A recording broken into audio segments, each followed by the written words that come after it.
தஞ்சை அருகே கொல்லப்பட்ட ஆசிரியை குடும்பத்துக்கு முதலமைச்சர் ஸ்டாலின் 5 லட்சம் ரூபாய் நிவாரணம் அறிவித்துள்ளார். இதனிடையே இந்த கொலை சம்பவத்திற்கு அரசியல் கட்சி தலைவர்கள் பலரும் கடும் கண்டனம் தெரிவித்துள்ளனர். அரசு மேல்நிலைப் பள்ளியில் ஆசிரியை ரமணி கத்தியால் குத்திக் கொல்லப்பட்ட சம்பவம் அதிர்ச்சி அளிப்பதாக அதிமுக பொதுச் செயலாளர் எடப்பாடி பழனிசாமி தெரிவித்துள்ளார். அரசு பள்ளி ஆசிரியர்கள், அரசு மருத்துவர்கள் உள்ளிட்ட அரசு ஊழியர்களுக்கு அவர்கள் பணிபுரியும் அரசுக்கு சொந்தமான இடங்களில் கூட பாதுகாப்பு துளியும் இல்லாத அளவிற்கு சட்டம் ஒழுங்கு சீர்குலைந்துள்ளதாகவும் அவர் குற்றம் சாட்டியுள்ளார். இதேபோல பாமக தலைவர் அன்புமணி ராமதாஸ், அமமுக பொதுச் செயலாளர் டிடிவி தினகரன் உள்ளிட்ட தலைவர்களும் இந்த கொலை சம்பவத்திற்கு கடும் கண்டனம் தெரிவித்துள்ளனர். ஆசிரியை படுகொலை கொடுமையான நிகழ்வு என குறிப்பிட்டுள்ள பள்ளிக்கல்வித்துறை அமைச்சர் அன்பில் மகேஷ் பொய்யாமொழி, ஆசிரியர்கள் பணி பாதுகாப்புக்கு அரசு உரிய நடவடிக்கை எடுக்கும் என உறுதியளித்துள்ளார். குழந்தைங்களுக்கு அந்த உரிய கவுன்சிலிங் வழங்க வேண்டும், அவர்களை தைரியப்படுத்த வேண்டும் என்று சொல்லியிருக்கின்றோம். இனி இது போன்ற ஒரு நிகழ்வு நடக்காத வண்ணம் எந்த அளவுக்கு நம்ம கவனம் செலுத்த முடியும் கண்டிப்பாக. இதனிடையே கொலை நடந்தது எப்படி என அந்த பள்ளியின் சத்துணவு அமைப்பாளர் மஞ்சுளா திடுக்கிடும் தகவல்களை தெரிவித்துள்ளார். ஸ்டூடெண்ட்டுக்கு ஏதாவது சாப்பாடு கொண்டு வர்றாங்க அப்படின்ட்டு பார்த்துட்டு இருந்தோம். போயிட்டு கூப்பிட்டு பேசிகிட்டு இருந்தார். 2 நிமிஷம் பேசியிருக்காரு. என்ன பேசிகிட்டு இருந்தாங்கங்கிறது தெரியாது.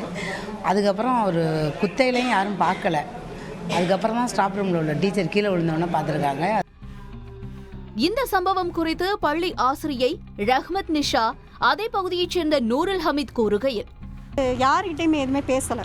வந்து டீச்சர் ஸ்டாஃப் ரூமில் இருந்தவனையும் போயிட்டு அங்கேயே போய் டேரெக்டாக போய் குத்திருக்காங்க. இதுக்கு முன்னாடி என்ன நடந்துச்சுன்னா எங்களுக்கு யாருக்குமே தெரியாது. இப்போ தற்சமயம் வாட்ச்மேன் கிடையாது, எதுவுமே இல்லை. ஆமாம், பேரண்ட்ஸ் நாங்கள் வந்து ரொம்ப அதிர்ச்சியில் இருக்கோம். நாளைக்கு இதுமாரி சம்பவம் நடக்கக்கூடாது. பட்டுக்கோட்டை அரசு மருத்துவமனையில் ஆசிரியையின் உடல் வைக்கப்பட்டிருந்தது. அங்கு சென்ற உயர்கல்வித்துறை அமைச்சர் கோவிச்செழியன் நடந்த சம்பவம் வருத்தத்தை அளிப்பதாகவும் உரிய நடவடிக்கை எடுக்கப்படும் எனவும் ஆசிரியையின் உறவினர்களிடம் ஆறுதல் கூறினார்.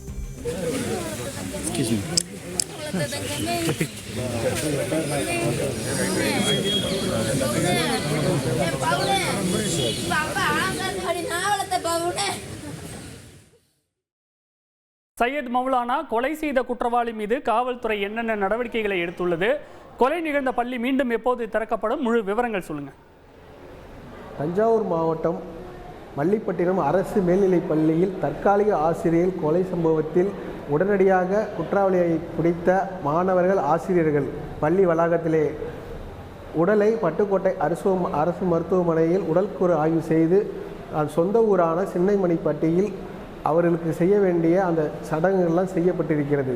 பள்ளியில் ஆய்வு செய்த அமைச்சர் அன்பில் மகேஷ், இந்த வாரம் முழுவதும் பள்ளிக்கு விடுமுறை அளிக்கப்படும், அதே போன்று பள்ளி மாணவர்களுக்கும் ஆசிரியர்களுக்கும் தனியான ஒரு இடத்தில் கவுன்சிலிங் கொடுத்த பிறகே பள்ளி திறக்கப்படும் என தெரிவித்திருக்கிறார் ரஞ்சித்.